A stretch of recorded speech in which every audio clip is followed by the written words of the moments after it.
വെണ്ണൂർ അക്ഷര ഗ്രാമീണ വായനശാല ഓണാഘോഷം സംഘടിപ്പിച്ചു. അന്നമനട ഗ്രാമപഞ്ചായത്ത് പ്രസിഡന്റ് PV വിനോദ് ഉദ്ഘാടനം ചെയ്തു.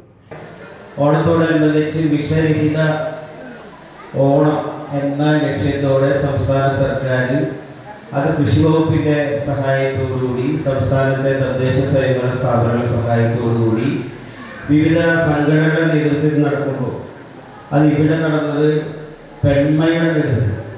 ഞാനത് രാവിലെ വിളവെടുപ്പ് ഉത്സവത്തിന് വന്നപ്പോൾ എത്രയോ ചേച്ചിമാർ ഏകദേശം 60 സെന്റ് സ്ഥലത്ത് നന്നായി പൂക്കൾ 117 കിലോ പൂ അല്ലേ വിളവെടുത്ത അതിനൊത്ത പച്ചക്കറി അങ്ങനെ ആ പ്രവർത്തനം മാത്രമല്ല ഏതൊരു പ്രവർത്തനം അതായത് കുട്ടികൾക്ക് വേണ്ടി ചിത്രകല ക്യാമ്പ് അതുപോലെ തന്നെ അങ്ങനെ നിരവധിയായ പ്രവർത്തനങ്ങളിലൂടെ ഒരു ചുരുങ്ങിയ സമയം കൊണ്ട് ഈ നാടിൻ്റെ രാഷ്ട്രീയത്തിനും മതത്തിനും അതീതമായ ഒരു സാംസ്കാരിക പ്രവർത്തന കേന്ദ്രമായി മാറാൻ അക്ഷരയ്ക്ക് കഴിഞ്ഞിട്ടുണ്ടെങ്കിൽ അത് ഈ നാട്ടിലെ ആളുകൾ നൽകുന്ന ആ നാട്ടിലെ ജനങ്ങൾ ഈ അക്ഷര വായനശാല അക്ഷര എന്ന് പറഞ്ഞാൽ തന്നെ നശിക്കാത്തത് എന്നാണ്.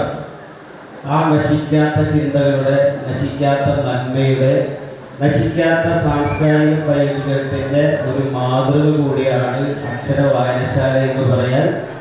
വായനശാല പ്രസിഡന്റ് VO വർഗീസ് അധ്യക്ഷത വഹിച്ചു. വെണ്ണൂർ സെന്റ് മേരീസ് ദേവാലയ വികാരി ഫാദർ ജോജോ ആന്റണി തൊടുപറമ്പിൽ വിശിഷ്ടാതിഥിയായിരുന്നു. CG ജിതിൻ, ബ്ലോക്ക് പഞ്ചായത്ത് അംഗം ജോർജ് ഊക്കൻ, ഗ്രാമപഞ്ചായത്ത് അംഗങ്ങളായ ആനി ആൻഡു, സുനിത സജീവൻ എന്നിവർ സംസാരിച്ചു.